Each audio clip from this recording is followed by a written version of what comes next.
Good afternoon students.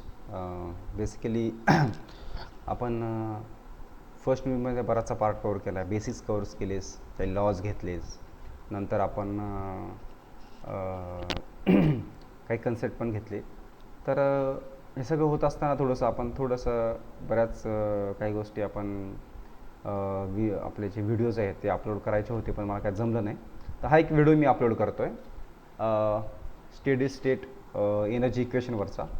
तर आपला पहिलाच युनिट आपण कंटिन्यू करतो आहे आणि बराचसा पार्ट आपण मागच्या लेक्चरला पण कव्हर केला. लॉज बघितले, त्याचे ॲप्लिकेशन पण आपण ह्या लेक्चरमध्ये बघणार आहोत किंवा पुढच्या लेक्चरमध्ये बघूया, पुढच्या व्हिडिओजमध्ये.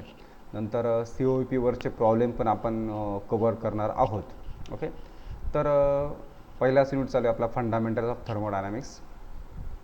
नंतर आता ह्या व्हिडिओजमध्ये किंवा ह्या लेक्चरमध्ये आपण महत्त्वाचा हा पार्ट बघणार आहोत. आपण जसं फर्स्ट लॉ बघितला, झिरोथ लॉ बघितला, सेकंड लॉज बघितला, त्याचे लिमिटेशन्स बघितले.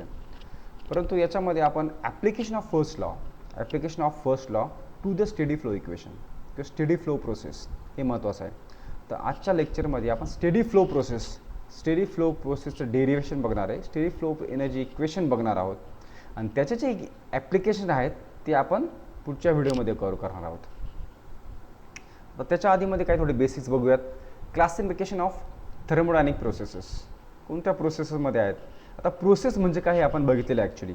Don't confuse process, any process जे आपण एनी थर्मोडायनिक प्रोसेस म्हणजे जी 1 to 2 जाते किंवा 2 to 1, तसं any thermodynamic process. Take an simple example. Process जसं बर्फाचं पाणी होणं, पाण्याचा बर्फ, ही एक प्रोसेस आहे. तसं टाईप्स ऑफ प्रोसेस कोणकोणत्या आहेत. फ्लो प्रोसेस आणि नॉन फ्लो प्रोसेस अशा 2 टाईप्स आहेत प्रोसेसचे. तर फ्लो प्रोसेसमध्ये कोणते 2 टाईप्स सब टाईप्स येतात, स्टेडी फ्लो आणि नॉन स्टेडी फ्लो. ओके, प्रोसेसचे 2 टाईप्स आहेत, फ्लो प्रोसेस आणि नॉन फ्लो प्रोसेस. त्याच्यामध्ये फ्लोमध्ये स्टेडी फ्लो आणि नॉन स्टेडी फ्लो अशा 2 प्रोसेसमध्ये येतात. ते 1 by 1 आपण बघणार आहोत. आता फ्लो प्रोसेस काय आहे. Flow process a process occurring in open system. लक्षात घ्या, a process occurring in open system. Open सिस्टीममध्ये जी काय प्रोसेस होते that is a flow process. आता open system I am not going to repeat it. त्याच्यामध्ये mass crosses the boundary, that is open system. जसं आपण पाणी उकळायला ठेवलं ते एस्केप टू द सराउंडिंग, वाफ सराउंडिंगमध्ये जातील ओपन सिस्टीम. आता पुन्हा मी रिवाईज नाही करणार. तर ज्या काय प्रोसेस ओपन सिस्टीममध्ये होतात त्या फ्लो प्रोसेस आहेत. Mass enter the system and leaves after enhancing energy, तेच आहेत ओपन सिस्टीमची डेफिनेशन यामध्ये आली. Mass escape to the surrounding in terms of एनर्जीमध्ये होतं. आता फ्लो सिस्टीमच्या 2 टाईप आहेत, steady flow, non steady. Flow parameters such as velocity, pressure and density of flow each point are independent of time in steady flow process. आता फार महत्त्वाचं आहे steady flow म्हणजे काय. फ्लो प्रोसेसचे 2 टाईप्स आहेत, स्टेडी फ्लो आणि non steady. Steady flow म्हणजे जे काय पॅरामीटर्स, समजा आता एक फ्लो आहे, ते काय एक्झाम्पल असा फ्लो आहे की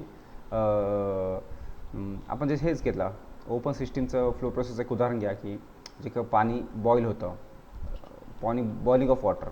तर ऑफकोर्स ते स्टीममध्ये कन्वर्ट होणं in escape to the surrounding. Okay, तर त्याचे जे काय पॅरामीटर्स आहेत, velocity, pressure, density of steam, flow each points are independent of time. म्हणजे पर्टिक्युलर टाईमला ते कॉन्स्टंट असतील, स्टेडी असेल, असं इंडिपेंडंट असतील. त्यात is not relevant to the time. That process called steady flow. Okay, जे काय पॅरामीटर्स असतील ते इंडिपेंडंट ऑफ टाईम, त्याला स्टेडी फ्लो म्हणतात. If depends on time that is unsteady flow. Have you got my point. आता example of steady flow कोणकोणते example आहे. Flow through pipe of variation diameter under constant pressure. हे लक्षात घ्या, steady flow म्हणजे काय. असा एक पाईप आहे, व्हेरिएंट डायमीटर, तो एनी डायमीटरचा असू शकतो. Take an example 2 centimetre, 3 centimetre, any diameter at a constant pressure. तो कॉन्स्टंट प्रेशरने ज्याच्यामधलं जर पाणी वाहत असेल that is a steady flow. Okay, reserve आहे, टँक आहे, टँकमधून पाणी खाली फ्लो होते, दॅट इज स्टेडी फ्लो. आता नॉन फ्लो प्रोसेसमध्ये काय होईल. A process occurring in close system. That's why we are already cover what is open system and close system. Okay, त्यासाठी बेसिक्स आपण आधी घेतले. नॉन फ्लो प्रोसेस म्हणजे काय. अ process occurring in close system. लक्षात घ्या, क्लोज सिस्टीम म्हणजे काय. ऑलरेडी तुम्हाला क्लोज सिस्टीम म्हणजे तुम्हाला उदाहरण दिलं आहे, refrigerator is a close system. नंतर पाणी बॉईल होतं त्याच्यावर आपण झाकण ठेवलेलं आहे, that is close system. Energy crosses it's boundaries in the form of head and work. Of course close सिस्टीममध्ये काय होतं, एनर्जी हीट बाउंड्री क्रॉस करते, परंतु मास क्रॉस करत नाही क्लोज सिस्टीममध्ये. There is a no mass flow और आउट इन द सिस्टीम. बस तीच क्लोज सिस्टीमची डेफिनेशन आहे. आता आपण दोन सिस्टीम तर आपण बघितल्यात, परंतु स्टेडी फ्लो प्रोसेस किंवा स्टेडी फ्लो एनर्जी इक्वेशन काय आहे आपण बघणार आहोत. ओके, आता steady flow energy equation. So steady flow प्रोसेसचं आपण डेफिनेशन बघितली आहे. आता असं आपण एक सिस्टीम घेतली, एक पाईपची सिस्टीम म्हणा किंवा एनी फ्लो प्रोसेस घेतली. याच्यामध्ये इथे इनलेट आहे, इथे आउटलेट आहे. आता इनलेटला काही पॅरामीटर्स आहेत, M1, V1, P1, V1, Z1 what ever, आणि आउटलेटला तेच पॅरामीटर 2 म्हणा, 2ने इंडिकेट करा. ओके, आता जे काही इनलेटला पॅरामीटर असेल फ्लोचे, ते पाणी फ्लो, एनी लिक्विड फ्लो होत असेल या पाईपमधून स्टेडी फ्लोमध्ये, तर त्याचा मास असेल, व्हॉल्यूम असेल, प्रेशर असेल, नंतर त्याची व्हेलॉसिटी असेल. These are the parameter at inlet and these are the parameters at outlet. We have to find out the steady flow energy equation with the help of this. Okay, आता what is Z? Z चे datum height सरफेसपासून या पाईपची किंवा ह्या सरफेसची किंवा या flow ज्या लिक्विडच्या लेवलची जी height आहे त्याला डेटम म्हणतात. It indicate Z by Z. आता steady flow process, a flow parameters such as velocity.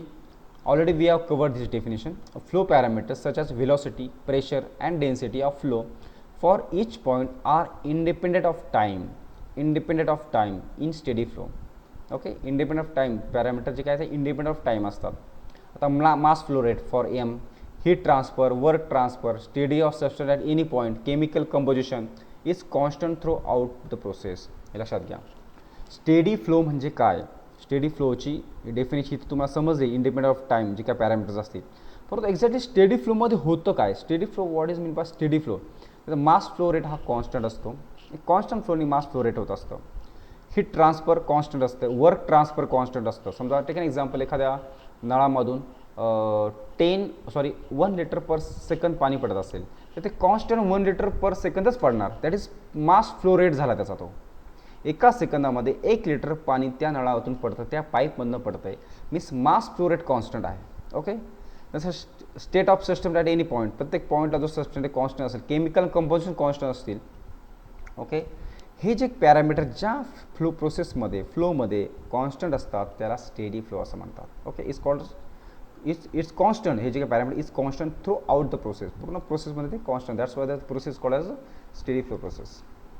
आता स्टेडी फ्लो प्रोसेसमध्ये आपण जे काही मागे डायग्राम बघितली, ओके, ही डायग्राम जी बघितली, ह्या डायग्रामवरनं आपण डेरिव्हेशन बघणार आहोत. ओके, आता याच्यामध्ये steady flow P1 pressure of the working substance section 1. हे घ्या, मी तुम्हाला एक्सप्लेन केलं. P1 Z1 that is datum, this is Z1. नंतर U1 इज इंटरनल एनर्जी. लक्षात घ्या, U1 हा जो internal energy U1 at U1. नंतर V1 specific volume, V1 was velocity, specific volume V1, आणि स्मॉल V और याच्या दोन्ही एक V पैकी एक असेल velocity of, that is flow of what और एनी लिक्विड. ओके, आणि P2 V2 Z2 सेम ज्या प्रॉपर्टी इनलेटला असतील त्याच P2 V2 Z2 U2 V2 properties of the substance working at section 2 और outlet. This property at section 1 and this property at section 2. आता total energy entering the system mass per kg. लक्षात घ्या, जी का आपण diagram बघितली, ही diagram तुम्ही वाटलं तर काढून घ्या एका पेजवर. जेव्हा माझा व्हिडिओ तुम्ही बघत असाल, ही डायग्राम तुम्ही काढून घ्या आणि नंतर त्या एनर्जी फ्लो इक्वेशनवर या. आता ही diagram, this parameter at inlet, this parameter at outlet. आता बघा, हे जे P1 V1 हे outlet, P2 V2 outlet. Okay, आता total energy entering the system mass per kg. ही जी काय सिस्टीममध्ये जी काय एनर्जी एंटर होते, वॉट एव्हर जे energy entering in the system mass per kg.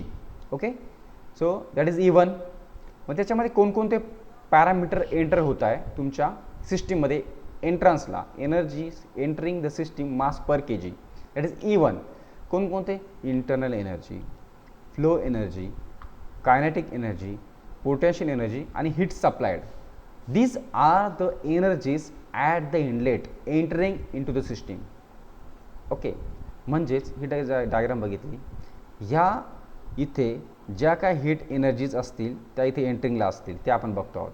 Okay, that is inter energy. Inter energy कशाने इंडिकेट करतो आपण U1.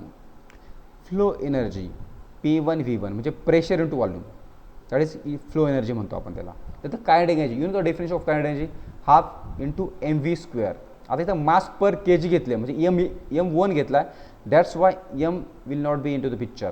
Okay, half mv². केईचं जे काय कायनेटिक एनर्जीचं व्याख्या काय, हाफ mv². इथे M1 आहे आणि हाफ घेतला, 1/2 1 काय इंडिकेट केलं ना आपण, 2 घेतला म्हणजे हाफ v² घेतलं फक्त. M is equal to mass per KG, M is equal to 1 घेतलं इथं. इथे पण तसंच P is equal to mgh, M is 1, that's why gh only, gh1. आणि heat supply that is Q. पुन्हा एकदा मी सांगतो, inter energy U1, flow energy P1V1, kinetic energy half mv². M will not be coming to the picture because M is equal to 1 here, that is v²/2 only. P potential energy mgs पण M again 1, that is gh only, and heat supply is Q, that is in joule per kg.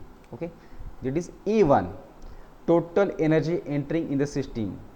Entering कोणती energy एंट्रन्सला enter होते, that is E1. Okay, आता total energy living the system. आता sorry इथं 2 करायचं राहिलं माझं. Okay fine, आता इथे E2 पाहिजे ॲक्च्युली. ओके, आता लिव्हिंगला काय असणार आहे E2. Okay, so that is E2 inter energy plus flow energy plus KE plus PE. Okay, heat supplied to the system. Okay, that is we are going to indicate that by E2, that is again inter energy, flow energy, kinetic energy, potential energy आणि heat supplied. That is again we have to indicate by 2, but by default this is my mistake, आपण 1च केलेलं इथे. म्हणजे E2 P2 V2 आणि V2/2 v²/2 gz2 आणि Q1. Same ही जे काही energy इनलेटला असेल त्याच आउटलेटला असते. Okay, now assume there is no loss of energy during the flow according to first law of thermodynamics, law of conservation of energy. E1 is equal to E2. E1 is equal to equate करा ते, sorry इथं पण 2 पाहिजे, मी ते केलेलं नाही, इथं 2 पाहिजे. E1 is equal to E2 equate करा. इक्वेट केल्यानंतर सगळ्यात महत्त्वाचा point should be noted, U1 plus P1V1 तुमची एन्थाल्पी आहे, लक्षात घ्या. U1 plus P1V1 that is your enthalpy. व्याख्या आपण एन्थाल्पीची बघितलेली आहे. ही जी U1 प्लस P1V1 ही एन्थाल्पी आहे, that's why we have to substitute here H1. Okay, and remaining terms are same, but we know that U1 plus P1V1 is equal to H1, that's why instead of this we are substituted H1 over here. Okay, remaining values are same. Okay, now when the multiply by M in kg per second we get the equation for per unit time. या इक्वेशनला M ने multiply करा. हे जे equation आहे H1 kinetic energy, potential energy आणि heat सप्लायड, या पूर्ण याला एमने इकडे पण मल्टिप्लाय केलं, इकडे पण मल्टिप्लाय केलं, आपल्याला हे इक्वेशन मिळालं. जेव्हा तुम्ही हा व्हिडिओ बघत असाल तेव्हा स्वतः तुम्ही नोटबुकवर हे करून बघा. मी जरी इथे एक्सप्लेन असं करतोय by the with help of PPT, but you have to calculate that equation, right again what mathematical operation we are performing over there, you have to write in your notebook, then you will get clear what exactly happening over there. Okay, we are going to multiply by M over here. Okay, नंतर M ने multiply केलं समजा त्याला. Okay, M ने multiply केलं, तसंच आपण जे काय तुम्हाला माहिती आहे H1 K1 P1 Q1 आपण इंडिकेट केलेलं त्याला. आता इथे पुन्हा लक्षात घ्यावा, M ने इथं मल्टिप्लाय केल्यानंतर नंतर इथे जर जेव्हा तुम्ही M ने इथं मल्टिप्लाय कराल, सॉरी M ने जेव्हा इथे मल्टिप्लाय कराल mgh होईल इथे mgh. आणि तुम्हाला माहिती आहे mg म्हणजे W. M जेव्हा इथे येईल मल्टिप्लाय करा तुम्ही, mg इज इक्वल W म्हणजे W come in to the picture. Okay, आणि तोच W इथं आलेला आहे. आणि मग तुम्ही ते इक्वेशन रिशफल केलं समजा, हे इक्वेशन रिशफल केलं, H1 हा H2 इकडे घेतला, मग M ने मल्टिप्लाय करा आणि H2 इकडे घ्या, तुम्हाला हे मिळेल. तुम्हाला हे बघा तुम्हाला मी ऑलरेडी सांगितलं MgHमध्ये MG म्हणजे W, तो W पिक्चरमध्ये आला. ओके, आणि H2 - H1 इक्वेशन अरेंज केलं तुम्ही for unit mass flow, for unit flow हे इक्वेशन तुम्ही अरेंज केलं. ओके, म्हणजे तुम्हाला काय मिळालं Q minus W is equal to H2 - H1 plus V2² minus V2² plus GZ2 minus GZ1. Okay, हेच नंतर तुम्ही याच्यामध्ये हे इक्वेशन परत तेच राईट केलं. नंतर इथं हाफ कॉमन काढला, 2 कॉमन टर्म केली ही V2² minus V1² common term.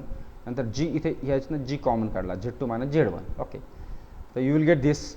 आता नंतर हे काय आहे तुमचं, हे ॲज इट इज आलं, H2 - H1 as it is लिहिलं. पण what is this, this is Ke2.